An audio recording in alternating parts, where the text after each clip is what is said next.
Is your washing machine showing an F20 code? Is it driving you nuts? In today's video, we're going to show you how you can fix it yourself. But first, let's talk about what is an F20 code.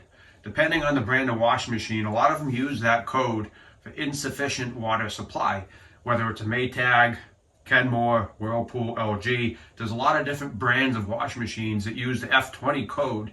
And like I said, it signals that you don't have enough water to make the machine function properly. And that can be due to a number of reasons. So let's show you what they are one by one. So to fix this F20 code, you are going to need a few basic hand tools. You're going to need a set of pliers. You're going to need some sort of pick. You could use a toothpick, a wooden skewer, a Q-tip, but you basically need something small that you can reach in with. And the last thing that I would recommend, and this is going to help you determine if you have adequate pressure, is going to be a pressure gauge. This tells you how many PSI of water pressure you have going to your washing machine. This particular one just has a regular garden spigot fitting that you can screw on to your water supply lines. We're going to show you that in more detail in just a minute. So behind your washing machine, you're going to have a hot and a cold water line that feeds your machine. And the first thing you want to do is turn the water off. If you don't have a way to turn your water off, you may have to go into your basement or another area of your house to find a shut off. But you want to make sure you turn the water off to your washing machine. So now that we have the water turned off, we are going to disconnect just one of the water lines.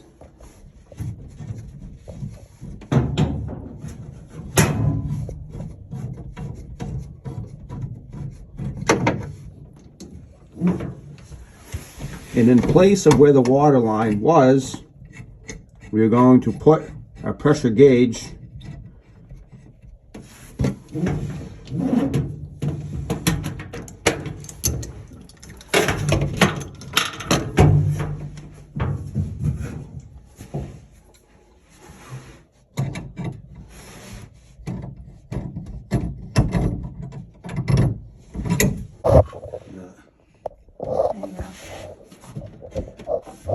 tighten that a little more.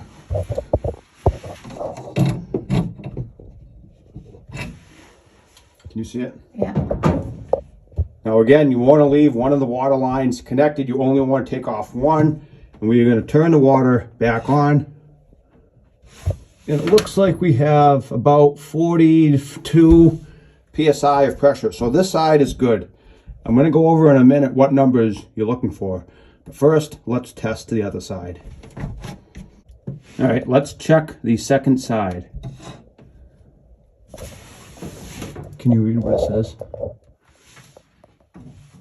No, but the camera can. I can't see it. Let me turn it so I can see. So it looks like we also have 42 PSI for the second side, which is good news.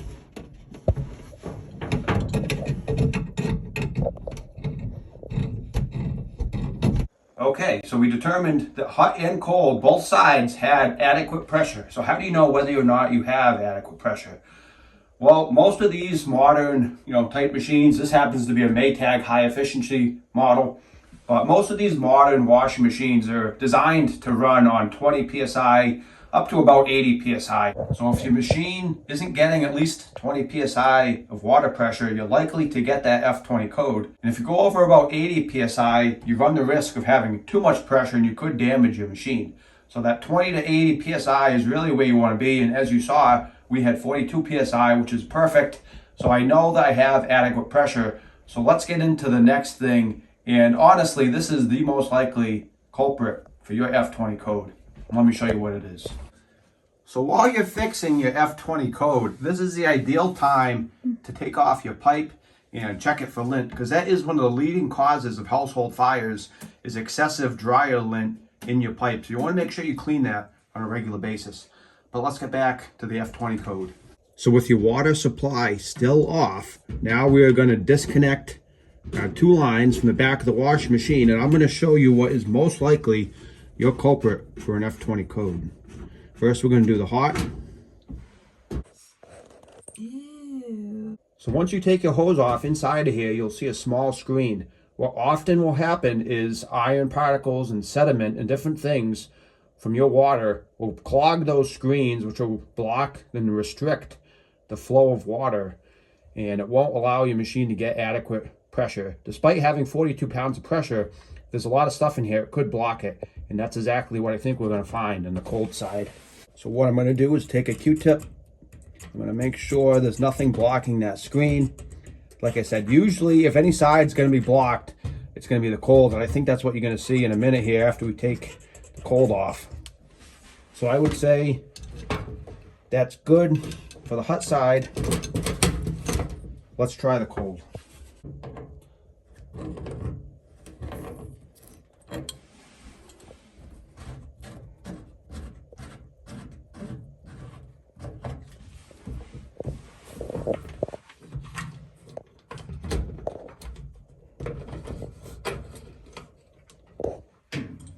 Can you see in there? Oh, yeah. Is there a lot of stuff?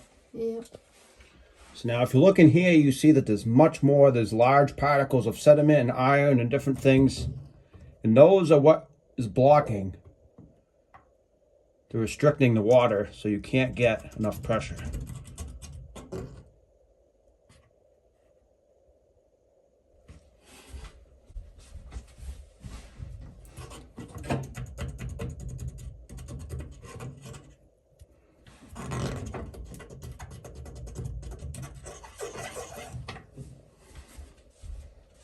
While you get everything taken apart, this is a great time to take your two hoses off and clean them out. Let me show you how to do that.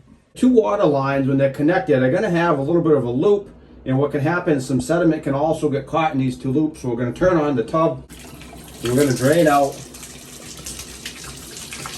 You can see some iron particles already.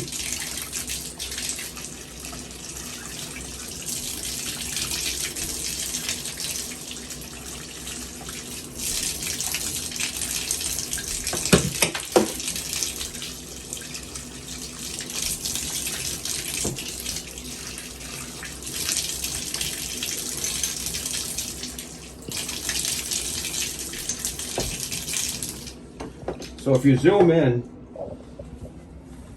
you can see there was some particles of iron and sediment that were trapped inside those lines. So it makes sense to do this while you get everything apart.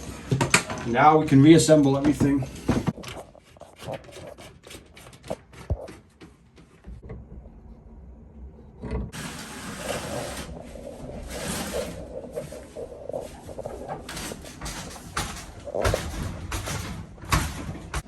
Well, there you have it. That's the steps that I would take and I think you should take to fix your F20 problem. With that said, let's go over a couple other things.